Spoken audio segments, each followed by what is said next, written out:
What's up everyone, it's Nostalgix from Cosmic Academy, back with another video. So as you can see by the title, today I'm here to tell you about the 3-column technique. Now the 3-column technique is a very good exercise used in case you need to figure out what to put in a certain section of your song, if you need inspiration, or if you're just listening to your song and you're like, I feel like I'm missing something, what can I do to it? This technique will help you out to know what to use to fill that section of your drop. Or maybe you're trying to make a genre that you've never made before and you're trying to figure out what pieces need to go where. This technique will help you. So all you need for the 3-column technique is a pen and some paper. So without further ado, let's go get into it. Alright, so to get started with this technique, grab your paper, grab your pen. We're going to be making 3 different columns because we're going to be referencing 3 different songs in the genre that we're going to be making. So I've got song 1, song 2, song 3 separated into 3 columns. And you got to pick 3 different songs that you like in the genre you're trying to produce. And then you can go through and listen to see what each section has. For example, if we go through the breakdown, what is the breakdown going to have? Like, is it going to have vocals? Is it going to have drums? Is it going to have effects? And you can get like really specific with this and really have it detailed, so then you can go back and try to make something in your own style. The key with this is you want to learn and not copy. Like if you hear a sound, don't replicate that sound, but just learn and hear what it is and use that as inspiration. I think reference tracks are a great thing to use, but you want to make sure that you're being creative and doing your own thing. So I think this technique is really great to use, but you want to make sure you're getting the fundamentals of it. Like for example, if you're making house music, you want to know what goes in a house drop. Like you need the kick, you need the clap, you need the hi-hats, you need this and that. Like there's going to be fundamentals that are going to be in every song, and then there's going to be creative elements that are in songs that don't have to be there. So this technique will really help you figure out what's got to be there and what's just a creative thing that you can do.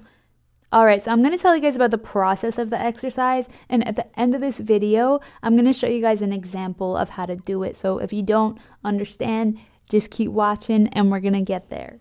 So let's say you're trying to make a house drop.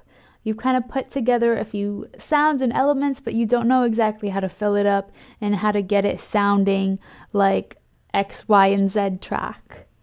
So what you want to do is you're going to go through and listen to the drop. And we're going to do this with 3 different songs. So find 3 different songs in the genre you're trying to make, and then go to the drops. And what you're going to do is grab your 3 columns and just listen through each song one by one, listen to the drop, and start writing down what each song has. So if song 1 has a kick, we write that down. If it has vocals, it has vocal chops, we write that down. You can get really specific with this. Like you can write down that the hats are offbeat or on beat, but you can get as detailed as you want. And then we're going to go on to song number 2 and then do the same exact process. Write down everything you hear. Even if you hear a sweep, write it down. Song 3, we're going to go do the same exact thing. And now we've got 3 different songs we referenced. So now going back to making your own song, you can look at this list and see what they have in common. So for example, if you notice all 3 songs have a kick in the drop, then you know you need a kick in your drop.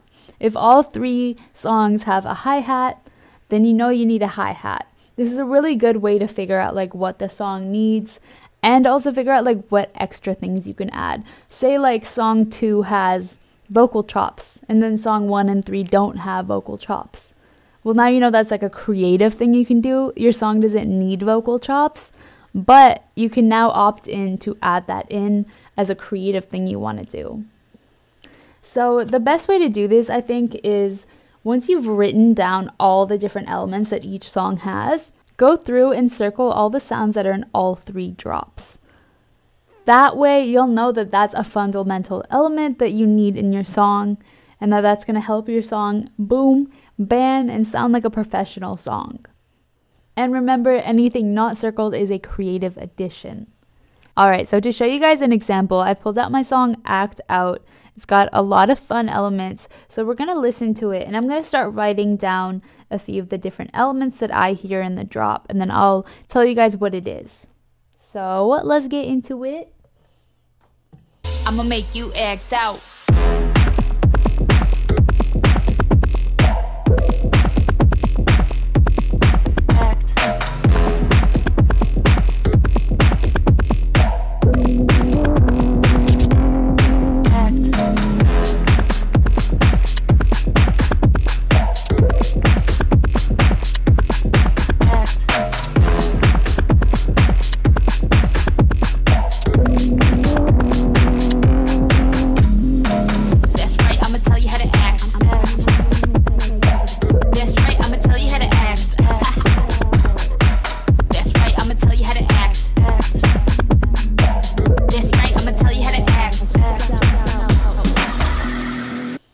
Alright, so just listening to that drop one time, I wrote down all these different elements that it has. So kick, bass, I wrote down a flutter bass. It's got that like fluttery sound. Got a clap, hi-hats, melody, synth shots, vocal chops, breath effects, vocal effects, and then effects, which is like different sweeps and different sounds. So that alone, just by listening to the drop one time and hearing that, I already have like a list of all these different things now that could work in my song. So if that just gave you ideas, you can stop there and go to that list and start incorporating different elements. Like if you're missing a hi-hat, go add that hi-hat. If you think maybe a vocal chop or a synth stab would sound good, go add that in. But you can take it further and go listen to 2 more songs in the genre and write down what you hear in those drops as well. And then you're going to go through and individually circle all the elements that you see that are in all of them. So if I've got a kick in song 1, 2, and 3, I'm going to go and circle that. Boom. Now I know that my song needs a kick in the drop. So that's basically how the technique works. I've got this little loop that I've made here, very simple. So I've got just a kick, I've got bass, I've got clap, and hi-hats. So if I just go through that alone, I'm like, okay, well, like what else could I add? You can go use this technique and start figuring out what else you can add to make it more interesting, what else you could use to fill the drop section, what you could use to fill the breakdown. And voila, there you have it. That is the 3-column technique. I hope that you guys found this technique helpful and that you're able to start implementing it to figure out what your songs are missing and what you can start adding into your songs to elevate them. Anyways, this has been Nostalgix from Cosmic Academy. I hope you all have enjoyed this video, and I will see you next time. Bye!